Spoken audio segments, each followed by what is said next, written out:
ग्राम सेवा सहकारी समिति मंदलिया हेड़ी, इनका मुख्यालय है माधोपुर और व्यवस्थापक साहब है दिनेश कुमार जी गोचर। इनके यहाँ पहुँचे हैं और इनकी काश्तकारों की और व्यवस्थापक साहब की काफ़ी समस्याएं हैं जो जिसके बारे में इनसे रूबरू होते हैं, उनसे बातचीत करते हैं। जैसे दिनेश जी ने अभी बताया कि इनके यहाँ खाद की भारी किल्लत चल रही है, जबकि ब्रांच लेवल की 13 और ग्राम सेवा सहकारी समितियाँ हैं जिनकी कई समितियों में खाद आ भी रहा है इफ़को क्रबको का, और इनके यहाँ आज दिन तक इफ़को और क्रबको की दोनों की कोई खाद नहीं पहुँच रही है। तो इसके बारे में बातचीत करते हैं दिनेश कुमार जी से। नमस्कार दिनेश जी। नमस्कार सर। दिनेश जी बताएं, खाद की क्या किल्लत चल रही है, कितनी क्या है? सर बाकी समितियों में लगातार खाद आ रहा है। कोई कोई समिति तो ऐसी भी है जिनमें हर रेक पर हर बार एक या दो गाड़ी मिल रही है, लेकिन मेरी समिति को जब बारिश का समय था, जब क्रबको के पास स्टॉक पड़ा हुआ था, तो उस टाइम तो 5-10 लाख रुपए का मेरे को खाद दे दिया बारिश में। तो वो तो मेरे गोदाम में पानी में बीज रहा, कैसा मेरा पैसा ब्याज का लगता रहा और समिति उससे नुकसान में आई।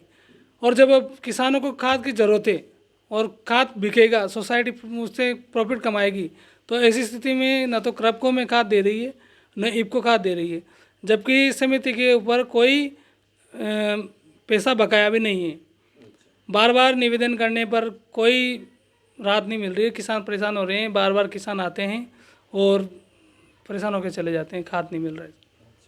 इसके बारे में आप किससे मांग कर रहे हो अभी खाद की? क्या खाद के लिए एलएस से बोलते हैं, बार बार बैंक के अधिकारियों से बोलते हैं भाई खाद दिलाओ। अध्यक्ष साहब ने भी फ़ोन लगाया था, लेकिन न तो इफ़को वाले सुनते हैं न क्रबको वाले सुनते हैं। भाई इफ़को से हम डायरेक्ट नहीं हैं, लेकिन और बार आवाज़ जीएसएस के माध्यम से हमें खाद मिलता था। तो मैंने उनसे भी बोला कि सर मैं आपको एडवांस आरटीजीएस करवा देता हूँ, आपके थ्रू हमें खाद दिलाइए ताकि किसानों को खाद मिल सके, लेकिन उनकी भी कोई बात का समाधान नहीं हुआ और खाद नहीं मिला सर। तो इसमें आपको क्या लग रहा है, सरासर कोई राजनीति हो रही है या क्या है ये? ऐसा ये राजनीति माहौल ही, और क्या है। अभी चुनाव चल रहे हैं, तो जैसे जहाँ पर राजनेताओं जो बीजेपी और कांग्रेस के अध्यक्ष हैं, तो उनके यहाँ तो खाद आ रहा है। हमारे अध्यक्ष साहब सीधे साधे हैं बेचारे, वो राजनीति करना नहीं चाहते हैं, तो इस वजह में खाद नहीं मिल रहा है। तो दिनेश जी अभी बात कर रहे हैं अपने 3% 4% की, क्या समय पे आ रहा है? हाँ, इस साल तो डला है सर, ठीक टाइम पर डल गया शायद। 19-20 का डल गया सर, ये 20-21 जो भी चल रहा है इसका बाकी है, बस डल गया। इससे भी ये समय पे आया है तो इसको भी समिति को कुछ राहत मिलेगी। हाँ, बिल्कुल सर, राहत मिलेगी। इससे हम बिजनेस में पैसा लगा देंगे। खाद बीज के लिए लोन नहीं लेना पड़ेगा, नहीं तो HYP से लोन लेकर 9% ब्याज देना पड़ता है उसमें। अब अगर इसमें भी पैसा रहेगा तो हम ब्याज नहीं देंगे, उससे काम चला लेंगे। तो जो खाद वाली आप किल्लत बता रहे हो, इसके बारे में आपने जिला लेवल की यूनियन से या ब्रांच लेवल की यूनियन के जो पदाधिकारी है या सदस्य हैं उनसे बातचीत की? LS की ना सर, वही हमारे अध्यक्ष भी हैं यूनियन के, ब्रांच के, और LS भी हैं, तो उनसे ही बात की और उनके माध्यम से हमने खाद को लिए ऑर्डर भी दिया, लेकिन फिर भी कुछ समाधान नहीं मिला। जबकि उनके समितियों में तो हर बार रेक पे गाड़ी मिल रही है उनको। बस हमारी समिति एक ऐसी है जिसको जुलाई के बाद कोई खाद नहीं मिला है अभी तक, जबकि इस टाइम को खाद की ज़रूरत है किसानों को। खाद का सीजन है, खाद का सीजन है, और यूँ भी नहीं कि यहाँ पे खेती नहीं हो। यहाँ मेरी समिति में 400-500 किसान हैं, अच्छी खासी ज़मीन है, गेहूँ है, सरसों है, तो उनके लिए खाद की आवश्यकता है और इसके लिए उपलब्धता होनी चाहिए। तो अभी जैसे खाद की यहाँ समस्या है, तो ये अपने पंचायत क्षेत्र के जो भी काश्तकार हैं तो ये खाद कहाँ से पूर्ति करते हैं फिर?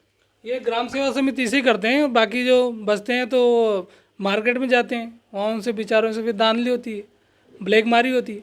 अगर ग्राम सेवा समिति में अगर खाद उपलब्ध हो तो ऐसी समस्या ना हो। और ये जो इफ़को और क्रबको की जो टीम है, ये समितियों में खाद उपलब्ध कराएं। और इफ़को तो मार्केट में भी देती है, तो वो मार्केट में देने के बजाय वो समिति में खाद दें, तो ये समस्या थोड़ी कम होगी।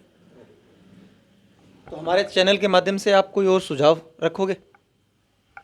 जैसे हम क्रबको और इफ़को का खाद बेचते हैं सर, तो हमें IPL और जो और भी कंपनियां हैं, उत्तम है, IPL है, इनका भी खाद बेचने को मिले। इसके लिए कुछ हो तो खाद सब तरह से आएगा तो किसानों की पूर्ति अच्छी होगी। पूर्ति अच्छी होगी, समितियाँ सक्षम हो जाएगी। समितियाँ सक्षम हो जाएगी, उनका बिजनेस होगा तभी तो समिति प्रॉफिट में आएगी। बिजनेस ही नहीं होगा तो फिर कहाँ से पैसा आएगा, ये बात है सर। तो बात कर रहे थे अभी दिनेश कुमार जी गोचर साहब से, इन्होंने जो समस्याएं बताई है, इससे अगर समितियों को खाद की उपलब्धता पूर्ण करवाई जाए तो समितियां सक्षम हो जाएगी।